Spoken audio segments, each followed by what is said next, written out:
Hey everyone, mystery box की आज की पेशकश द रॉयल ट्रीटमेंट।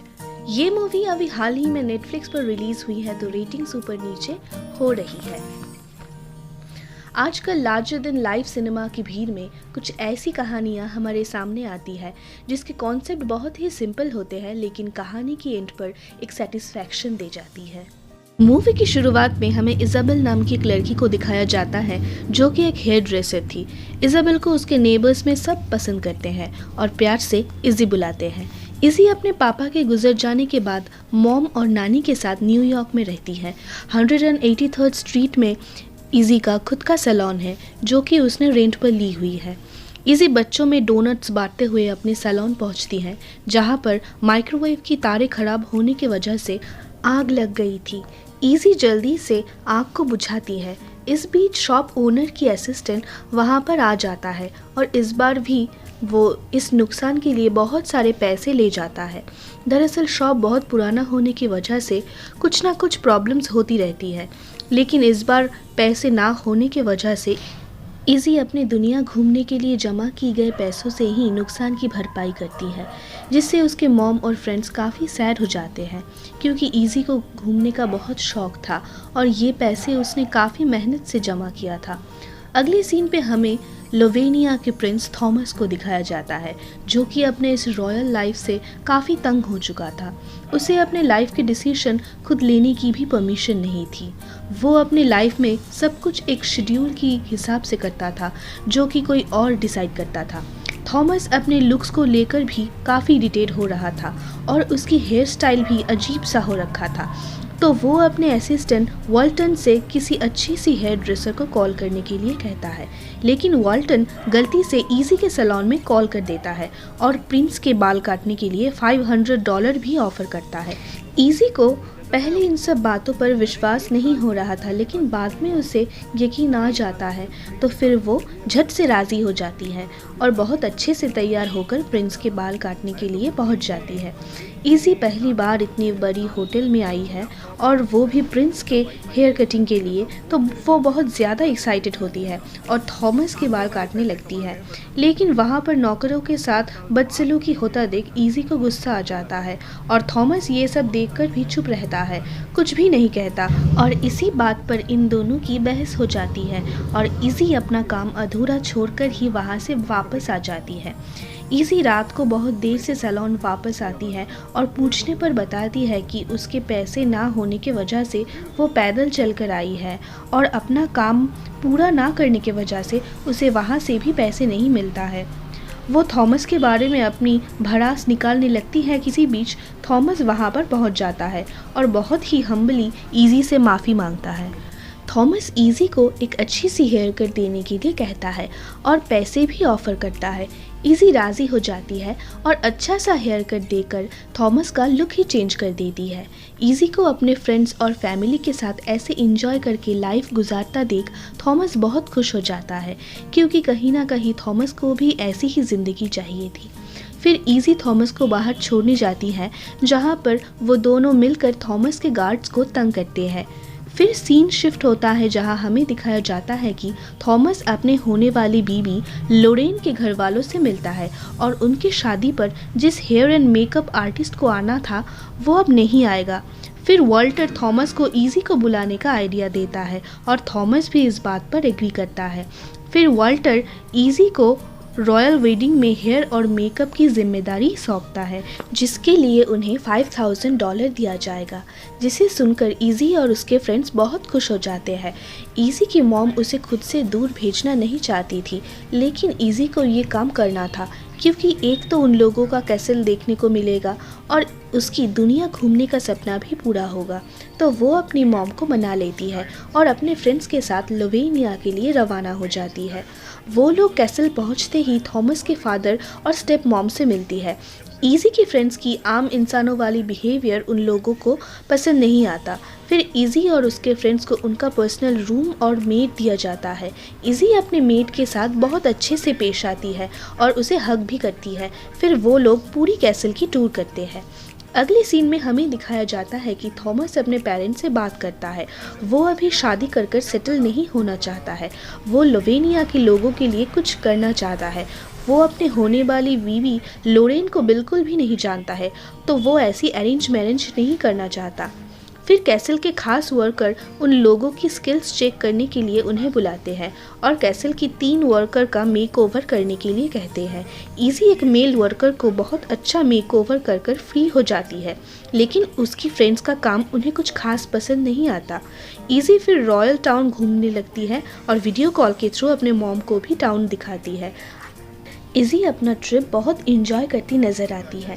घूमते घूमते इजी टाउन के दूसरी तरफ आ पहुंचती है, जहां के लोग रॉयल टाउन के लोगों से बिल्कुल अलग बहुत ही आम जिंदगी गुजार रहे थे। इधर इजी के फ्रेंड्स को कैसल के खास वर्कर खुद मेकअप की ट्रेनिंग देती नज़र आती है। इजी कैसल के बाकी वर्कर के साथ भी दोस्ती करती है और उन्हें पेस्ट्रीज कुकीज़ देती है। ये सब कुछ थॉमस और लोरेन देख लेते हैं और उन्हें इजी का ये वेलकमिंग बिहेवियर पसंद आता है। इजी वापस आकर उसकी फ्रेंड्स को टाउन के बारे में बहुत एक्साइटेड होकर बताती है और उसके साथ फिर से टाउन चलने के लिए कहती है, लेकिन ट्रेनिंग के बाद वो दोनों काफ़ी ज़्यादा थक चुकी थी, तो वो दोनों इजी के साथ नहीं जा पाती है। तो इजी अकेले ही जाने लगती है। क्योंकि अंधेरा होने वाला था तो वल्टर इजी को जाने से मना करता है, लेकिन इजी वल्टर की बात नहीं सुनती है और उसे इंजॉय करने के लिए कहती है ताकि प्रिंस भी अपनी लाइफ इंजॉय करना सीख सके। वल्टर थॉमस को इस बारे में इन्फॉर्म करता है और थॉमस आम आदमी जैसे कपड़े पहनकर इजी के साथ चला जाता है। वो लोग देखते हैं कि बाहर सब कुछ बंद हो चुका था, तो वो लोग उस छोटे से टाउन में जाते हैं। पहले थॉमस वहाँ जाना नहीं चाहता था क्योंकि वो जगह उसे सेफ नहीं लगता था, लेकिन इजी के कहने पर वो दोनों वहाँ चला जाता है। वहाँ पहुँचते ही वो लोग देखते हैं कि वहाँ पर पार्टी चल रहा है, तो वो लोग भी उस पार्टी को ज्वाइन करते हैं। उन लोगों के साथ गाना गाते हैं और डांस भी करते हैं। थॉमस एक आम आदमी की तरह स्ट्रीट फूड खाता है, जो कि उसे बहुत पसंद भी आता है। वो लोग थॉमस को अपने जैसे ही कॉमनर समझते हैं और डांस करने के लिए बुलाते हैं। इजी के साथ वहाँ पर एक छोटी सी बच्ची के साथ दोस्ती हो जाती है, जो कि इजी को अपना स्कूल दिखाने ले जाती है। थॉमस को ये लोग और जगह बहुत पसंद आया था। उसे बहुत अच्छा लग रहा था, जो कि सिर्फ इजी के वजह से पॉसिबल हुआ था। तो वो इजी को एक सुंदर सी जगह ले जाकर स्टार्स दिखाता है। फिर इजी थॉमस से पूछती है कि इन लोगों को इतना स्ट्रगल क्यों करना पड़ता है, इनको वो सारी फैसिलिटीज़ क्यों नहीं मिलता है जो कि रॉयल टाउन के लोगों को मिलता है। जिस पर थॉमस कहता है कि उसे इन सब चीज़ों पर इंटरफेयर करने की कोई हक नहीं है, यहाँ तक कि उसकी शादी भी उसके मर्ज़ी से नहीं हो रहा है। ये सुनकर इजी काफ़ी हैरान हो जाती है और कहती है कि अगर उसके पास ऐसी कोई पावर होती जिससे वो दुनिया में चेंजेस ला सके तो वो ज़रूर उसका इस्तेमाल करती, लेकिन थॉमस के पास ये पावर होने के बाद भी वो उसका इस्तेमाल नहीं कर रहा है। घर वापस आने पर थॉमस के लुक से इजी को लगता है कि वो उसे पसंद करता है, लेकिन पूछने पर थॉमस इनकार कर देता है और कहता है कि वो इजी को एक दोस्त की तरह पसंद करता है। फिर वो इजी से कहता है कि दुनिया में चेंज लाने के लिए मौके नहीं दिए जाते हैं, मौके बनाने पड़ते हैं और खुद में वो चेंज लाना पड़ता है जो आप इस दुनिया में देखना चाहते हैं। फिर अगले दिन सुबह डाइनिंग टेबल पर हम थॉमस को अपने पेरेंट्स से बात करते हुए देखते हैं। थॉमस अपने फादर से कहता है कि वो उन छोटे से टाउन के लोगों के लिए कुछ करना चाहता है, जिस पर उसके फादर उसे कहता है कि वो जगह उसके इन लॉस ने खरीद लिया है और वो लोग उस जगह को बिल्कुल नया और एडवांस बनाना चाहते हैं। जिसे सुनकर थॉमस काफ़ी खुश हो जाता है और इस प्लान में शामिल होना चाहता है ताकि वो लोगों के लिए कुछ कर सके, लेकिन उसके फादर उसे सिर्फ शादी पर ही फोकस करने के लिए कहते हैं। इधर रॉयल वेडिंग के लिए इजी की फ्रेंड्स की ट्रेनिंग चलती रहती है और इजी वापस से घूमने के लिए निकल जाती है। थॉमस की नज़र लोरेन की जगह इजी पर होता है। थॉमस की रात वाली बात इजी बहुत सीरियसली लेती है। वो स्कूल के बच्चों के लिए खुद से कुछ करना चाहती थी, तो वो कैसल की गेट कीपर की भी हेल्प लेती है और रॉयल टाउन जाकर पैम्फलेट्स बांटती है और चैरिटी जमा करती है। सारा सामान वो गेट कीपर की रूम में रखती है। फिर इजी कैसल वापस आकर अपने पर्सनल मेड और फ्रेंड्स के साथ स्कूल के बच्चों के लिए खाना बनाने लगती है। खाना बनाने के साथ साथ वो लोग गाना गाने और डांस भी करने लगते हैं, जिससे किचन में एक पार्टी का माहौल बन जाता है।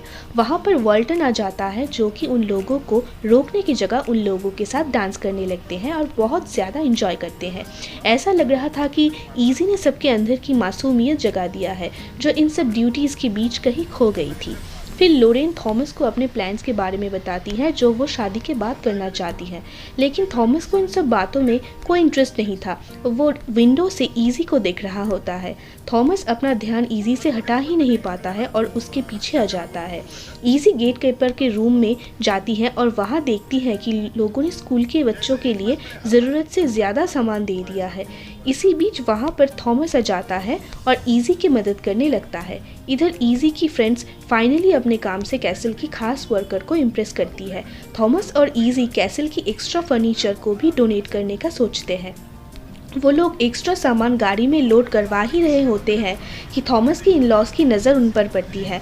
वो उन दोनों को क्लोजली बात करते हुए देखते हैं, जो कि उन्हें बिल्कुल भी पसंद नहीं आता है। इधर हमें पता चलता है कि लोरेन को भी इस शादी और थॉमस पर कोई इंटरेस्ट नहीं है। वो अपना खुद का बिजनेस स्टार्ट करना चाहती है, ना कि सिर्फ प्रिंस की बीवी बनकर रहना चाहती है। लेकिन उसके मॉम को ये सब बातें बेकार लगती हैं और वो उसे सिर्फ शादी में कॉन्सेंट्रेट करने के लिए कहती है। थॉमस खुद ड्राइव करके इजी के साथ सामान देने टाउन के लिए निकलता है। रास्ते में थॉमस इजी को बताता है कि उसका फादर बचपन में उसे ड्राइव सिखाने के लिए नॉर्थ की तरफ ले जाया करते थे। वही टाइम था जब थॉमस और उसके फादर साथ में कुछ वक्त बिताते थे। फिर इजी से पूछने पर वो बताती है कि जब वो लोग न्यूयॉर्क शिफ्ट हुए थे तब इजी को एडजस्ट करने में बहुत प्रॉब्लम होती थी। उसकी कोई फ्रेंड्स भी नहीं थी। एक दिन उसके डैड अपने एक दोस्त जो कि सेंट्रल पार्क में काम करते हैं, उनसे हॉर्स बोरो करके इजी को हॉर्स पर पूरा टाउन घुमाया। उस दिन के बाद इजी को फ्रेंड्स बनाने में कोई मुश्किल नहीं होती है। बातों ही बातों में वो दोनों टाउन पहुंच जाते हैं, जहां पर बच्चे इतने सारे गिफ्ट्स देखकर बहुत खुश हो जाते हैं। फिर वो लोग बच्चों को इजी की बनाई हुई डिश भी खिलाते हैं। वो लोग बहुत ही अच्छा टाइम गुजारते हैं। इसी बीच लोरेन की मॉम इजी और थॉमस के कुछ कोजी मोमेंट्स की पिक्चर्स ले लेती है, जो कि अगले दिन सुबह की न्यूज़पेपर की फ्रंट पेज पर दे देती है, जिससे इजी को सब लोग बहुत इंसल्ट करते हैं और काम से निकाल कर वापस भेज देते हैं। थॉमस इजी को रोकने की बहुत कोशिश करता है, लेकिन इजी उसकी एक नहीं सुनती और वहाँ से चली जाती है। इजी भी थॉमस को पसंद करने लगी थी। इसी बीच इजी की मॉम का कॉल आता है, जो उसे बताती है कि सैलून में आग लग गई है। इधर थॉमस को पता चलता है कि उसके इन-लॉज वो टाउन अपने बिजनेस के लिए खरीद रहे हैं। वहाँ पर रहने वाले लोगों से उन्हें कोई मतलब नहीं है। थॉमस के फादर उसे समझाता है कि वो चुप रहे और शादी पर फोकस करे, क्योंकि वो लोग बैंकक्रप्ट हो चुके हैं और अब थॉमस की शादी ही उन्हें सड़क पर आने से बचा सकता है। थॉमस अपनी फैमिली की ऐसी हालत देखकर कुछ नहीं कह पाता और शादी के लिए रेडी हो जाता है। थॉमस जब शादी के लिए तैयार हो रहा था तब पहली बार वॉल्टर अपनी खामोशी तोड़ते हुए उसे दिल की सुनने को कहता है। वॉल्टर का कहना था कि पैसे तो मिल जाएगा, लेकिन सच्चा प्यार जिंदगी में बार बार नहीं मिलता है। तो वो उसे इजी के पास जाकर उसे प्रपोज करने के लिए कहता है। फिर थॉमस जाकर अपनी फियांसे लोरेन से शादी के लिए मना कर देता है, जिसे सुनकर लोरेन भी थॉमस के साथ एग्री करती है, क्योंकि उसे भी ये शादी नहीं करनी थी। अब सीन शिफ्ट होता है, जहाँ पर हमें इजी को दिखाया जाता है, जो कि इस बार शॉप ओनर की असिस्टेंट से बिना डरे कॉन्फिडेंटली बात करके सारी मसले सॉल्व करती है। रात को इजी अपने मॉम से कहती है कि वो कम्युनिटी वर्क करना चाहती है। एक हेयर ड्रेसर बन के वो अपनी लाइफ गुजारना नहीं चाहती है, जिस पर उसकी मॉम उसे कहती है कि वो बिल्कुल अपने डैड की तरह सोचती है। रात को जब इजी अपने बैल्कनी में जाती है तब उसे थॉमस दिखाई देता है, जो कि बिल्कुल उसके डैड की तरह हॉर्स राइड करते हुए वहाँ पर आ जाता है। फिर थॉमस इजी को प्रपोज करता है और सबके सामने वो लोग हॉर्स राइड पे चले जाते हैं और इसी ब्यूटीफुल मोमेंट पर ये मूवी एंड हो जाती है। So if you like this video then please like, share and subscribe to my channel. Thanks for watching.